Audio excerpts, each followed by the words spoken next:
Welcome to the Salmon Runs YouTube. Enjoy the video. Hello everyone. In this video, I will explain how to remove a Kia Sportage tail light. Before we begin, let's gather our essential tools. You'll need a Phillips head screwdriver and a plastic trim removal tool to protect your vehicle's paint. For certain models or inner lights, a 10mm socket might also be necessary. Having these items ready will make the process much smoother and quicker for you. Let's get started.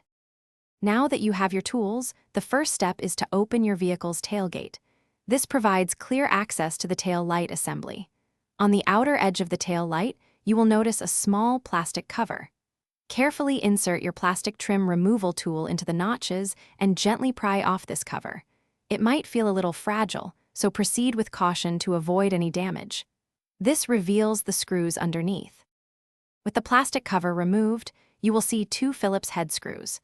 Use your Phillips head screwdriver to loosen and remove both of these screws completely. Once the screws are out, the tail light assembly is held in place by alignment pins and clips. Gently pull the entire tail light assembly straight outwards from the vehicle. You may need to wiggle it slightly to release it from its mounting points without causing damage. Patience is key here. Once the tail light assembly is free, locate the electrical connector at the back.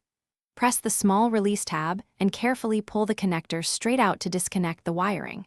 If you are replacing bulbs, twist the bulb sockets 1/4 turn counterclockwise to remove them.